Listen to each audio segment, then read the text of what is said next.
Credo che questa carta non sia veritiera, così come questa o questa. Mostrano tutte il mar glaciale artico con il polo nord al centro. Un mare quasi chiuso, potremmo dire, circoscritto dalla Siberia, dall'Alaska, dal Canada, dall'Europa, dalla Groenlandia. Abbiamo anche delle distanze, anche se alcune sono prese su proiezioni diverse e ingenerano confusione. Partendo da Stazione Nord a Murmansk abbiamo 1868 km, fino alle isole Svalbard 831 km, fino a Pevek in Canada 3184 km, fino all'isola Diomede fra Alaska e Russia 3545 km, eccetera. Per semplificare ancora, dovremmo avere una situazione come questa. Eppure, in questo mare circondato quasi interamente da terre, i migliori esploratori e navigatori, nella ricerca del passaggio a nord-ovest prima e del polo nord dopo, hanno rischiato di perdere la testa e in molti casi hanno perso la vita. Hanno perso la testa perché, dopo aver navigato per mesi, alcuni anche per anni, non sono giunti da nessuna parte, né sono giunti al polo. Avevano a disposizione navi attrezzate, all'avanguardia per l'Ottocento, eppure, dopo aver navigato per centinaia e centinaia di miglia, partendo dal Canada o dalla Groenlandia, non sono giunti sull'altro versante. Nei loro resoconti tutti affermano che, superato l'80° parallelo e la cintura di ghiaccio, si sono trovati in mare aperto, senza ghiaccio. Il barone Wrangel parlò di immenso oceano illimitato. Ma questo lo sapevano già dal Settecento anche i capitani delle baleniere, che si spingevano a nord per fare buona pesca in quelle acque. Il dottor Isaac Israel Hayes scrisse anche un libro in proposito, The Open Polar Sea, il mare polare aperto, e colpisce ciò che dice a un certo punto. Cito testualmente: «L'aria è calda come in una notte d'estate a casa».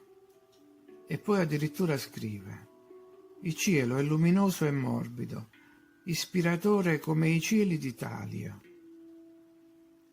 Ma le anomalie riferite da altri esploratori non si contano. Leggiamone qualche altra. A volte scoppiano piogge come quelle tropicali e si avvertono temperature elevate, come non ci si sarebbe aspettato. Solo il mare aperto può spiegare le piogge e le temperature elevate. Ci deve essere una fonte di calore a nord, visto che a sud ci sono i ghiacci. I gabbiani, i borgomastri, le oche brand, a 82 gradi volano verso nord. A 76 gradi c'erano gli eschimesi, separati da centinaia di chilometri dai groenlandesi meridionali. Nello stretto di Smith a 74 gradi le anatre volano a Cuneo verso nord e verso est, e a 80 gradi volano verso nord. I cani rifiutavano di proseguire con le slitte, fiutavano il mare con le onde come a sud. Il ghiaccio proveniva solo da sud. Il tenente Lockwood nel maggio del 1882 notò degli orsi vicino a Capo Bennet a 83 gradi e le tracce si dirigevano a nord. E, sempre il dottor Rice, annota in modo metodico: a 78 gradi c'è il bue muschiato e oggi ho catturato una farfalla dalle ali gialle che si va ad aggiungere alle 10 falene, ai 3 ragni, ai 2 bombi e alle 2 mosche. Sir David Brewster effettuò un calcolo medio e vide che il calore vicino al Polo Nord era di 10 gradi più alto che in altri punti del circolo polare artico. ma il resoconto più dettagliato lo ha scritto Federico Nansen, il più grande esploratore norvegese e in seguito premio Nobel. Era accaduto che molti oggetti della nave statunitense Jeannette, affondata al largo della Siberia, erano stati recuperati in Groenlandia e così il meteorologo Henrik Mohn aveva sviluppato la teoria della deriva transpolare. Nansen pensò di costruire una nave speciale che potesse essere intrappolata dai ghiacci e seguire il percorso del ghiaccio stesso in tutto il mare. Insomma, una nave che, partendo dalla Siberia, avrebbe dovuto necessariamente attraversare il polo prima di giungere in Groenlandia. Fu costruita la nave Fram e fu attuato il piano. La Fram salpò da Cristiania il 24 giugno 1893 di fronte a migliaia di cittadini festanti. A Bergen si tenne anche un banchetto il 1° luglio. Il 3 agosto, dopo aver attraversato il mare di Kara, si trovava a Novaya Zemlya. Il 9 settembre erano nel mare di Laptev. La nave fu lasciata che si ingagliasse fra i ghiacci e cominciò la sua lenta navigazione. Ora si trovavano all'83° parallelo nella terra di Francesco Giuseppe. La nave cominciò la sua deriva, ma Nansen era insoddisfatto della velocità del ghiaccio e così, affidato il comando a Otto Sverdrup, il 17 febbraio 1895 cominciò la sua avventura su slitte e kayak, come si sposavano gli Inuit, e avanzando di circa 13 km al giorno percorse 600 km verso il polo in 50 giorni. Il 3 aprile ancora niente polo, ma videro balene, orsi, foche, volpi e gabbiani. Ancora uno strato di ghiaccio di acqua dolce con cui era possibile dissetarsi.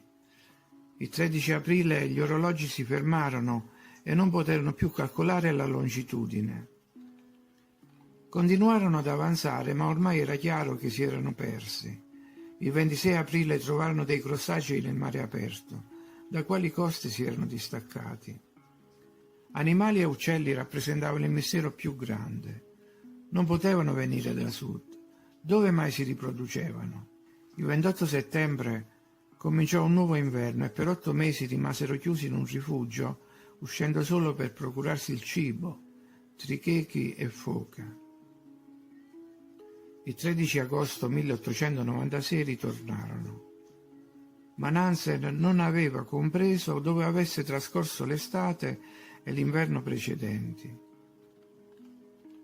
Ed è solo dei nostri giorni il ritrovamento dei relitti delle navi Erebus e Terror, viste per l'ultima volta nel luglio del 1845 e poi scomparse, forse abbandonate 3 anni dopo dall'equipaggio una volta finiti i viveri.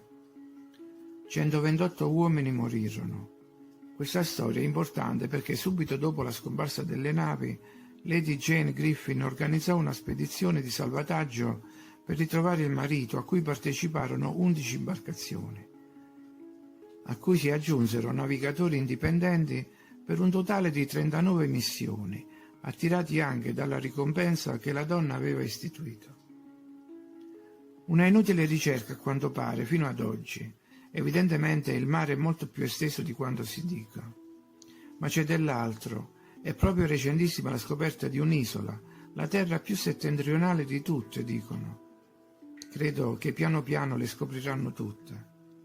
Perciò, ritornando al punto di partenza e alle carte iniziali, credo che il versante opposto alla Groenlandia non sia come mostrato sulle carte, ma abbia una collocazione diversa. Credo che nel mare Artico abbiamo una situazione di questo tipo. Vorrei concludere con la descrizione che fanno di quei posti i soli e unici abitanti, gli Inuit. Chiamano la loro terra il retro dell'aldilà, che per me può significare questo.